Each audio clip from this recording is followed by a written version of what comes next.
here for everyone that can join us. They can't join us. So I'm going to get us started since we're a little bit in time. Thanks for being patient, everyone, as we admitted everyone in. I'm sure we'll have people that come and join us throughout the time, which would be awesome. Many of you guys have joined last week, so we're super excited that you're here again. This is a great opportunity to just get together, the whole Forrester family in one place. You know, students coming in for the fall and current students that are already here. And actually, there's some alumni here too, just out of a few of us, which is awesome as well. And so that's super cool. But we're super excited, and I want to make this tradition still a thing every Tuesday. So live from Huntington, it's Tuesday night. We're super excited, like I said, for today to talk about financial aid and billing and how that pertains to the year ahead of us. So my name is Quentin Graves. I'm an admissions counselor here at Huntington. I graduated in January, so not too far removed. I deal mostly with out-of-state students along with some of the local counties here, including Huntington, J. Adams, and Wells. But I was a student body president for a year and also as a resident assistant. I just love Huntington and love everything about it. So I'm excited to be a part of this and with all of you. Because I know many of you, I took classes with many of you, and now I am the admissions counselor for many of you as well, which is really exciting. So I'm going to actually pass it off to each of our speakers to just kind of introduce themselves. So Suzanne, if you'd like to just introduce yourself real quick. Hi there, I'm Suzanne Watson. I'm the Director of Admissions here at Huntington University, and I've was a student myself, graduated back in 2011, and have worked in admissions for 6 years at Huntington. Awesome. Brandy, would you like to introduce yourself? Yeah, I am Brandy Felton. I am the student accounts manager, so I oversee all of the student billing. I actually graduated from HU back in 2012, and I've been here about 4 years now. Thanks, Brandy. And then Lisa? Hey guys, so my name's Lisa. I'm the Director of Financial Aid. Been here for 3 years and actually attended down the road at another school that we won't talk about back in the early 2000s, graduated in 2002. But I'm glad to be here with you tonight, so welcome. Quick, I forgot about this for a second, but some housekeeping things. As many of you know, we're going to keep your videos off and you muted.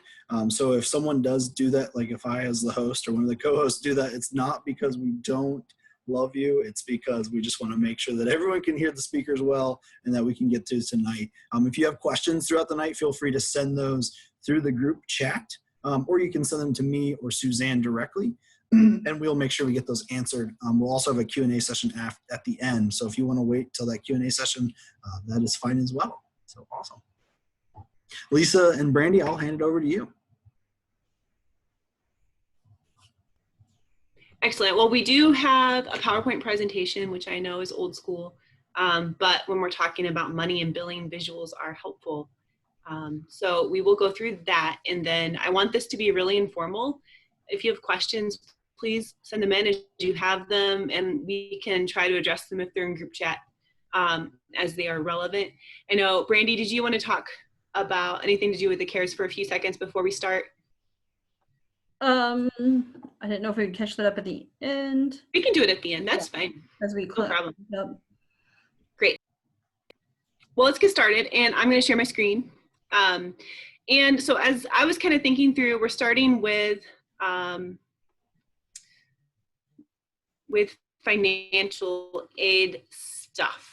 And so as I was thinking about what might be relevant to both incoming and returning students. So that's what I tried to include, some questions you might have. But again, you guys are the leading this. So as you have questions, please let us know. So live from HU, it's Tuesday night with your host, Brandy Felton and Lisa Montany. And I'm excited because I love Saturday Night Live. Back in the 90s, it was awesome. If you can watch them on YouTube, do it. Get some Adam Sandler in your life. But as we're talking through, one question that I commonly get is the academic scholarship. So if you're coming in or you're returning, you might have this question of, how does the academic scholarship work? So the 14,000. So depending on if you're a transfer student and what your GPA was, or if you're an incoming freshman and when you came in, that kind of dictates that amount. And we don't increase those scholarships based on your performance at Huntington. And I know like that can seem like kind of harsh, like why, if I'm doing really well, wouldn't you increase that scholarship? And the reason for that is that we're budgeting out 2 and 3 years at a time. So as we're creating a budget for an incoming class, we expect that class to kind of stick with the same budget all 4 years. And it could really crash the budget if everybody started getting 4.0s and doing really well and we had to increase their scholarships a ton, even though it would be amazing. That's the reasoning behind that. So certainly feel free to come in and talk with me if you ever do have questions on that. But I wanted to let you know that information since we get asked that a lot. Also, if you receive a 14,000, 11,000, or 9,000 academic scholarship, you are needing to keep a 3.0 cumulative GPA to renew that. So at the end of every spring semester,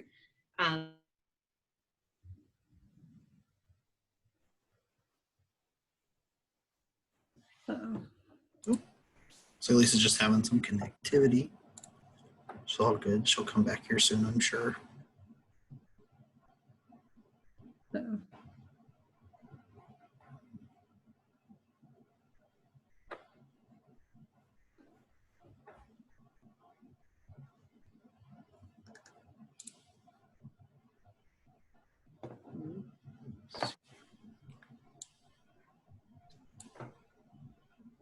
While we're waiting for Lisa, for returning students, if you're at the 14, 11, or 9,000 level scholarship, you do need to keep a 3.0 in order to keep receiving that every year that you're a student here. So, Brandy, do you have a copy of the PowerPoint that you'd be able to share until Lisa gets back? I'm trying to get it pulled over and it's not letting me.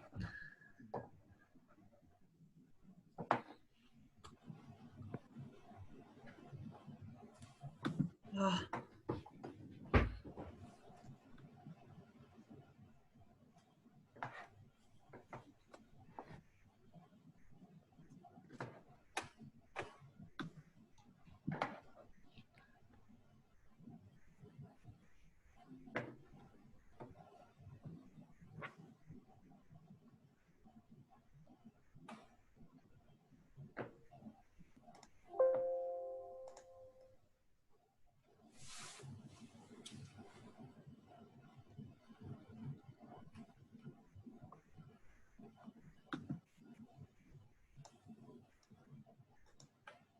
Let's see.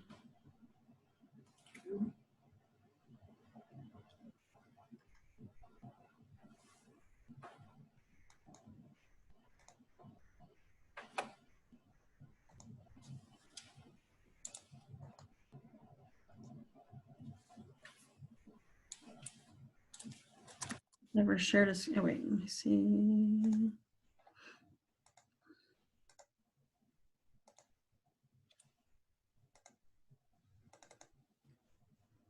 Awesome. Is it there? Perfect, yeah. Fortunately, a lot of this is her info here. Do you want to skip ahead to your section and we can come back to Lisa when she gets back on the call? Yeah, let me.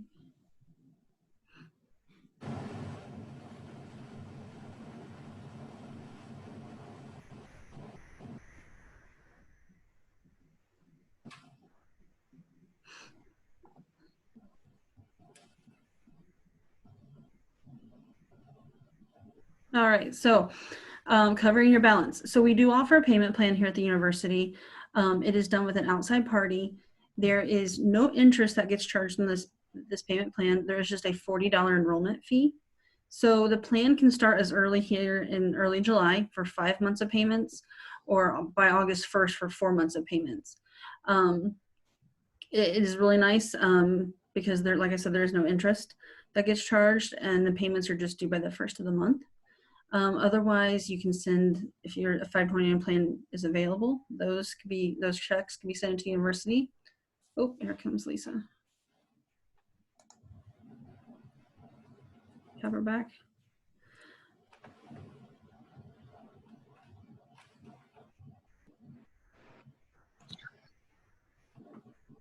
Here, Lisa, I'll go back.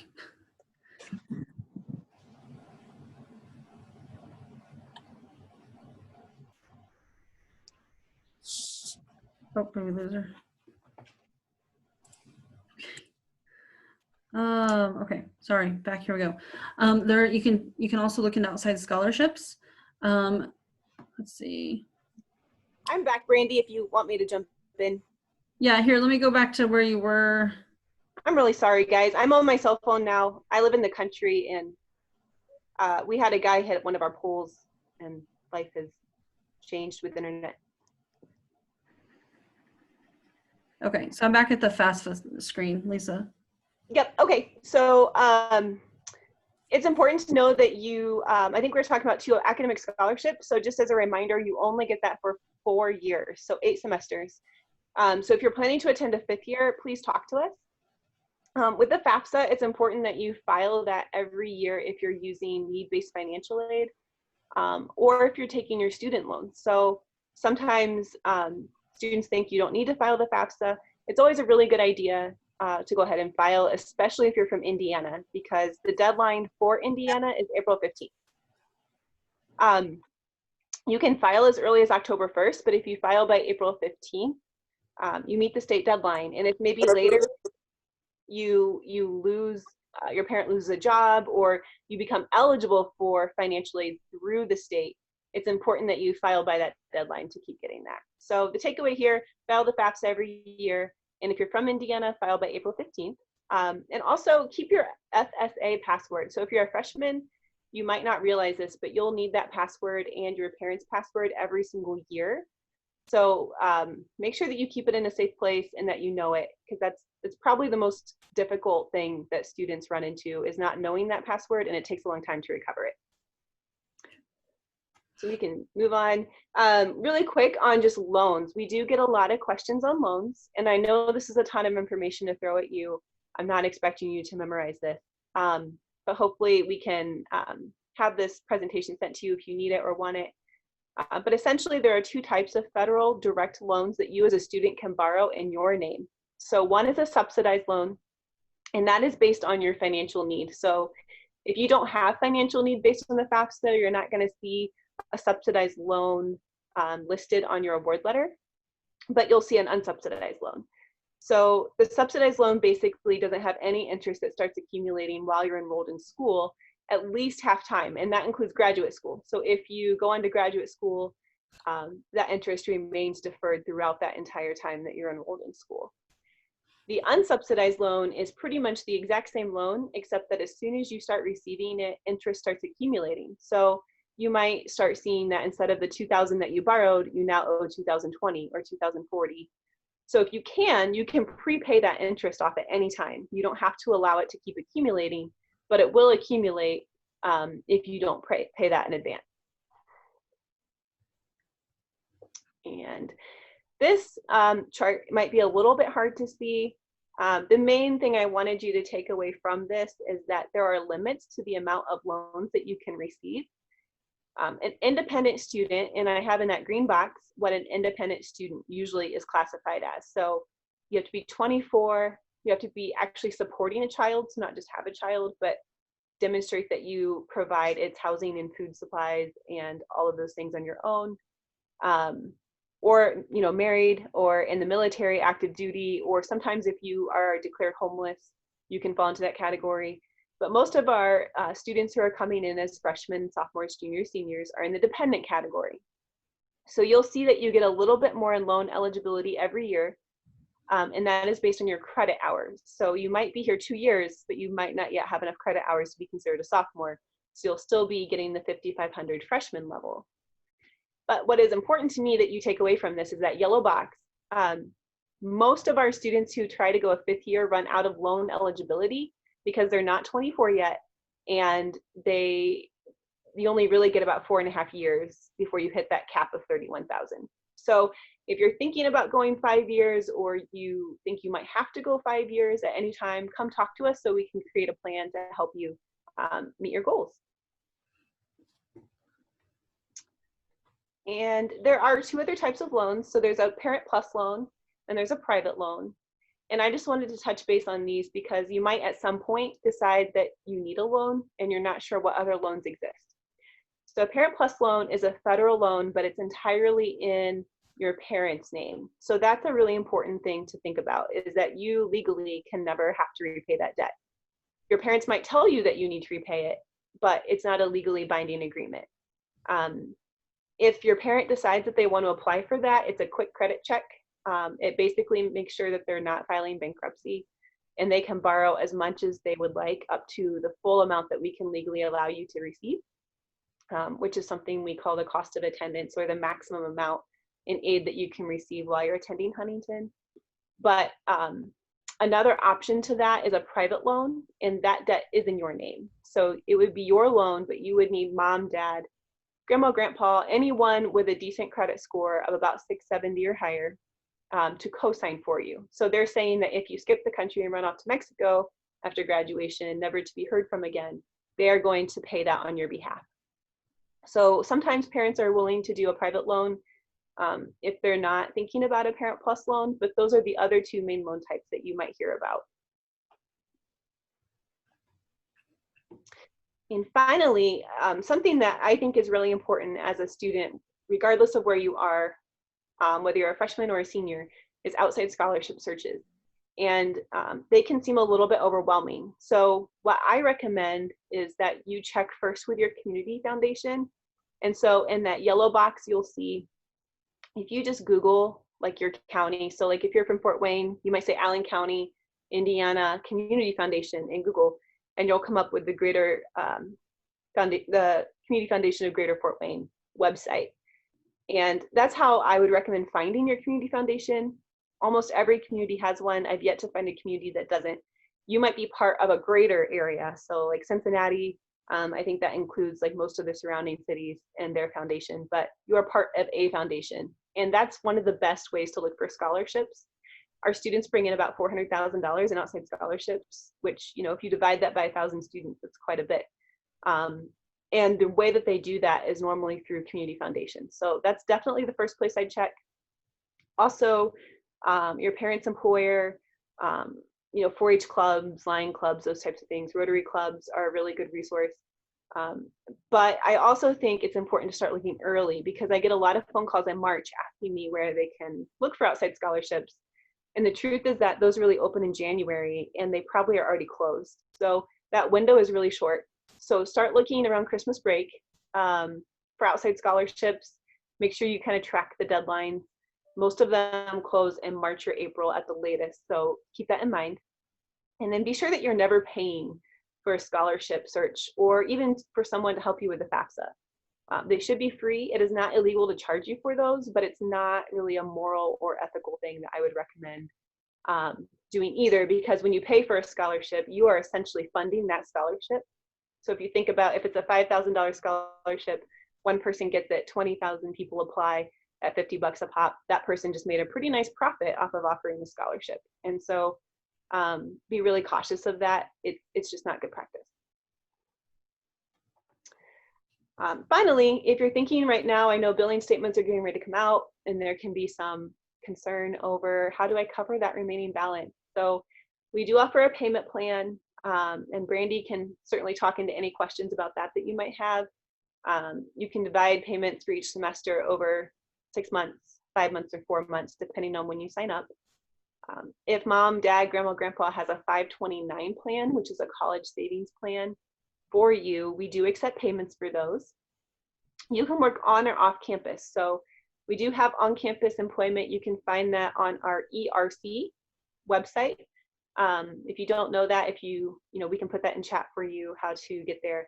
But student jobs are starting to be posted there. You can apply. And if you also are wanting to look off campus, we have a Starbucks nearby, Taco Bell, all the normal fast foods, Walmart, quite a few factories if you can swing that. So there's quite a few opportunities in the Huntington County area if you're wanting to look for weekend or evening employment off campus. Again, outside scholarships, it's a little late in the game now, but for future years, definitely check into those. regional loan grant programs. If you're from the Fort Wayne area, the Cuesta program allows you to kind of borrow up to $5,000 a year at 0% interest, and then possibly have up to 75% of that forgiven after graduation. So keep an eye out for things like that that can be a really good deal. And finally, our matching church grant program. If you haven't already looked into that, ask your pastor. It can be any pastor, youth pastor or your head pastor, if your church participates in that matching program. I've seen churches give $8,000 or even $250, but we match up to $1,000. So at the very least, it might help cover some books, even if they can only give a little bit. It doesn't hurt to ask.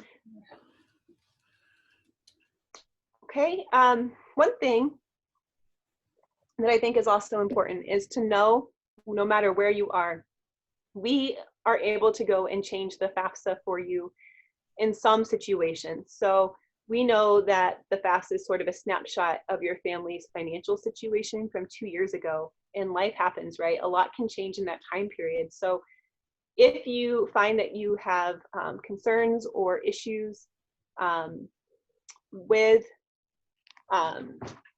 that, if your mom or dad are saying, hey, you know, our financial situation has changed immensely, please let me know. Please reach out to our office and we can make sure that we connect you with our professional judgment page. And on the next screen, we'll go over just a few things that professional judgment can look at if you have questions on that. You want to move that forward, Brandy? Yep. So, okay, so if mom or dad has lost a job, or if you have lost a job, if you've had a lot of high medical bills that aren't covered by insurance, elementary or secondary school tuition, if you have younger siblings who are enrolled in a private high school or middle school, we can look at reducing that cost from your FAFSA. If you are homeless, or if your family's at risk of becoming homeless, we can look into making changes to help with getting you as much financial aid as possible. Also, any natural disasters, you know, if you have a tornado, hurricane, fire, and any of those expenses of getting your life back together aren't covered by insurance, we can look at adjusting your FAFSA for that. And finally, one of the hardest for our students, if your parents are going through a divorce, or if you have a parent that recently passed away, and your FAFSA doesn't reflect that change, we can make adjustments for you. And then I'll pass it over to Brandy to start talking about FERPA. All right, so FERPA, I like to equate that to medical HIPAA in a way. So as a student, we cannot release your billing, financial aid information, education records to anyone other than who you tell us to, essentially. Even if it's mom or dad, we still have to have a release to tell them any billing, financial aid, etc. information. So it'll be very important that you set up what's called your student permissions, or FERPA, on the portal, so that if mom and dad, once Bill goes out here soon, has questions and they call in, that we have permission to actually give them that information. And you will set that up in your student portal, my.huntington.edu, and then it's, I believe it's student authorizations on the left-hand side. And so this gives permission to, like I said, financial aid, billing, the registrar's office, any medical records, to be released. But without that in place, we cannot release the information. So the bills should be hopefully going out by the end of this week for the fall semester. And all of the bills are going to be due on August 10th, on or before. So one thing that's important to know is, you know, if your parent or someone is pulling out funds out of a 529 plan, they'll want to make sure that there's enough time for that check to get here. Sometimes funds take up to 2 weeks to be sent, mailed, pulled out from that plan and sent to us. Any outside scholarships, if those are coming, those organizations will need to get us notified and the check sent into us by the due date also. And so you can meet the deadline, as it says, with financial aid, you know, if you're enrolling in the payment plan, or if you're just sending in the funds to cover that balance for the semester. I think that's all I had there.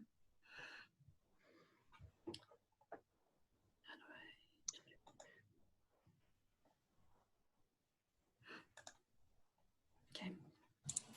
Perfect. Thanks, Lisa and Brandy. So now we are going to kind of go in a Q&A session, which is super fun. So if you guys have any questions, feel free to send them to the chat or send them to Suzanne or I directly, and we can get those answered for you. I'm sure someone has to have some kind of financial aid or billing question. I actually had a question from someone. Oh, perfect. About the payment plan. So there is a 6-month option. That payment plan started in June. Some people still do like to have the smaller payments as you go on. So what would actually have to happen is you would enroll by calling TMS with the number on their website, and you would be required to make the June and July payment up front. But by doing that, it allows a little bit of more fluctuation in the amounts that are due in August, September, October, November. But yeah, you can still enroll in 6 months. It would just have your June and July payment due at the time of enrollment. Thanks, Brandy. Any other questions for billing or financial aid? How do you think? So this is for Lisa. Well, probably Lisa or Brandy. Since everyone has been impacted by a natural disaster, such as COVID, how do you think that'll impact financial aid next year and maybe even in a couple years to come, Lisa? I'm sure that might have you guys might be thinking about that or seeing stuff about that.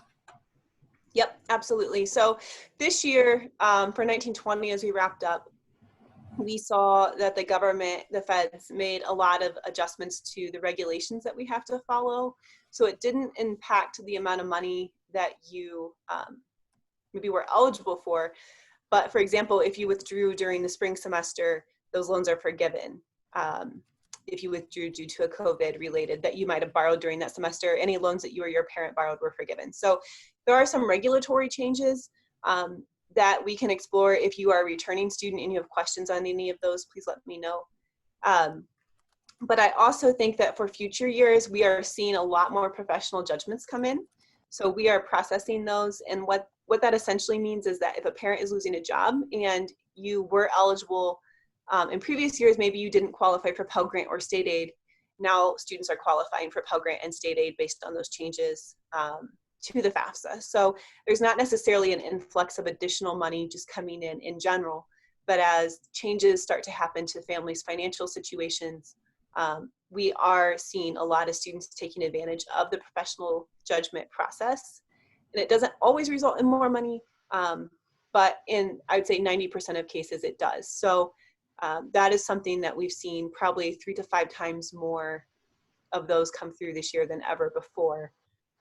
That would be the main change. If you are experiencing any weird effects from COVID, please reach out and let me know. And me and my team and I, for proper grammar, would be happy to work with you and see if a professional judgment would be a good option. Thanks, Lisa. I had a question come in privately. When I look at my course and fee statement, I'm guessing this is on the portal. It shows that my subsidized and unsubsidized loans are awarded but not applied. Why is that? What does that mean? Great. I can take that because it actually relates to financial aid more than Brandy.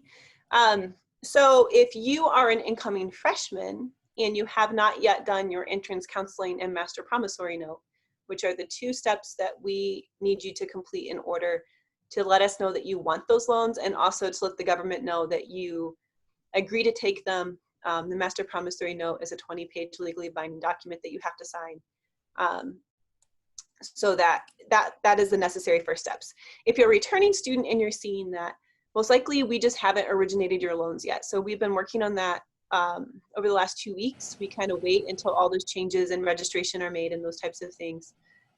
It should be done by now. So if you're returning and you're seeing that, please email us at, you can actually email our general inbox, and Deb James, our loan counselor, will take a look at it. So it's FINAID@huntington.edu, and just ask if you're returning. But if you're an incoming freshman, it's most likely that you haven't completed those entrance counseling and master promissory note yet online at studentloans.gov. And then another question, for the $14,000 scholarship, is that new? I know you said you can't go up, but it wasn't available for me when I came to HU. Am I eligible to receive it now? Great question. Unfortunately, no, because every year we create kind of a new system to try to maintain our competitiveness with other schools around us. So as they're adjusting their academic scholarships, we're trying to do the same to remain competitive. So it's possible that when you came in, we just didn't have that yet. And now to become more competitive, we've gone up a little bit. But again, because we're budgeting out 3 to 4 years in advance, we don't increase it. But that would be why. Because when we're attracting a new class, we want to remain competitive with all the other institutions around us. But we can't go back and sort of redo everybody's award every year based on that new scheme. But great question, absolutely. I don't have any more questions. Suzanne or Brandy, did you guys have any come in? Or Lisa, did you have come in to your trip, Everly? Nope. Awesome. Oh, there's one coming in. I think they're typing it because they just sent, I have one, but then they didn't do it yet. So I will stall while he types in the private chat. That's super awesome. I know that when I was a student coming in, financial aid, I was on my own. And I know some of you maybe feel that. You know, my parents were like, you know, college is your thing, and you go for it. And so I had to kind of navigate that field a lot. So all of you that are here, you know, incoming and current, that are taking that initiative, I feel you. I understand you. But I'm super glad you're here because this is a great opportunity. I never had anything like this to kind of talk about and explain those things. I just did a lot of Google searches to try to figure everything out. Google is a friend. I love Google. Yes. Yep. Those outside scholarships, that was always my go-to. I was looking up the community foundations. And I think the financial aid, I don't remember his name. Jerry, maybe? Oh yeah, Jerry. Jerry was and so he kind of helped me with some of that. Yeah. Awesome. Oh, there's a question came in. So I know some people who are considering skipping fall semester if classes go virtual. Is there a latest date that we can get a full refund for classes, or when is it too late?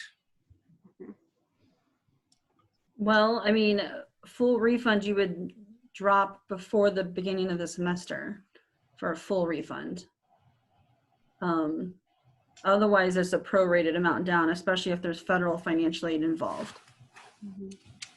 Yeah, and so I can speak to kind of how we process that. If you attend one class, we call it the butt in the chair rule, because we're elegant like that. But if you attend one class and you have your bottom in a chair, we have to make sure that you receive credit for that. So we prorate your financial aid eligibility, even if it's just that you attended 2% or 1% of the year. And then the billing office gets that information and they make adjustments from there. So I think kind of what you're asking is what I wouldn't recommend starting the semester if you have a strong plan to drop 3/4 of the way through if classes go virtual or if in November. We know that when classes end at Thanksgiving break, you're going to be at home for the rest of the semester. So what we're really talking about, I think, is just 12 weeks of classes.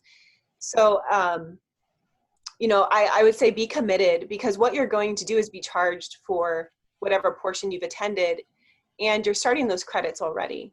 And you're using parts of your financial aid already, be that a loan or a Pell Grant or whatever. And it's heartbreaking to me when students drop at the middle or even the early few months of the year, because you have already have this debt now. And you're going to have to pay that loan even if you got no credit at all. It's better to drop a class or two than to completely withdraw from the university, in my opinion, in my experience. So just really carefully think through that. I don't know that there's a strong chance that we are planning to, in any capacity, move classes online unless there's some huge outbreak in northern Indiana, which I'm not seeing. But you know, if you're thinking like there's a 90% chance I'm going to leave class if we go online, I would caution you to just really examine if you want to start, because we have great faculty who I know will walk with you through that. I've had really positive feedback from a lot of our students on what that experience was like last year. So yeah, so just for what it's worth, just know that if you did attend a class ever, you'll be charged something, and you also will be using a portion of your Pell Grant, state aid, and loan money if you have those things. And if there's concerns for that too, there are connections and people on campus that do help with study skills for doing online learning, Yeah. Working with your professors, working with your advisor. If there's any portion, whatever happens with all of this, there's connections and I want to say understanding and the difference in the type of learning that would be done. Absolutely. And that's a great question. I know it's a real fear right now with COVID. So I don't want to minimize it, and I think what Brandy's saying is we do have a lot of support and a lot of help here. Hopefully our returning students feel that. But for those incoming freshmen, you're reading a lot of stuff online right now about a lot of different schools. But I think Huntington really does care, has worked really hard to get our students to where they need to be academically. And so someone had asked about the payment plan. So the website for the payment plan is huntington.afford.com. So it's AFFORD. So huntington.afford.com. And on the website, the phone number is actually listed if you want to call and speak to one of their reps about it. Otherwise, if you're just looking for 5 or 4 months, you can just do it all online. But if you're wanting to do that 6-month option, you'll need to call, I believe, to set that up. But that's still available. So let me post that.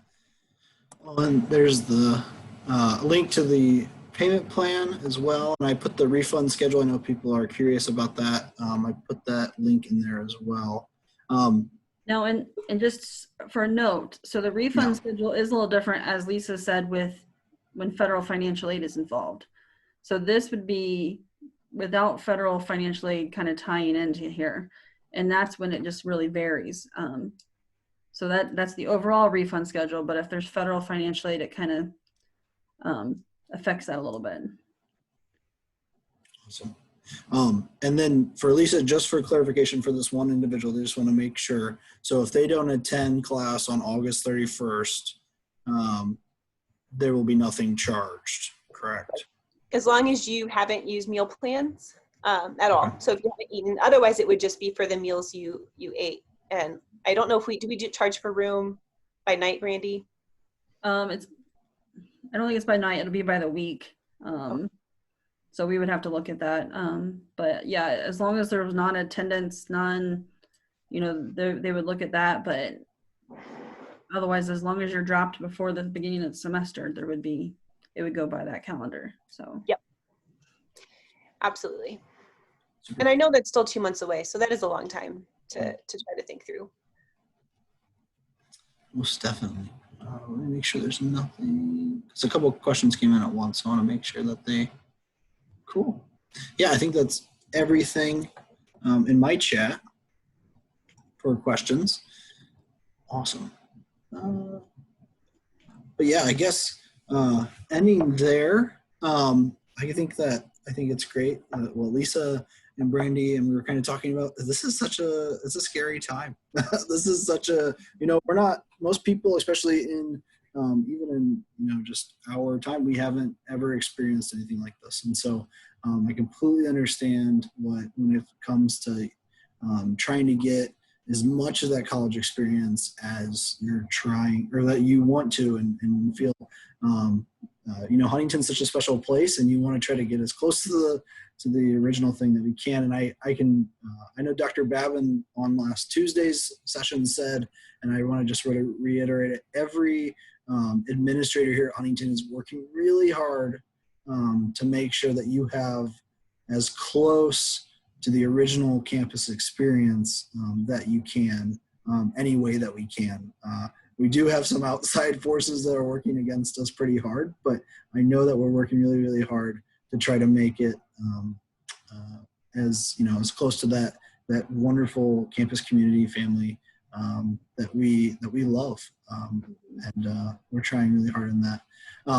But thank you all for attending today. Brandy, Lisa, do you have any last things you want to say before we pray and enter out and close?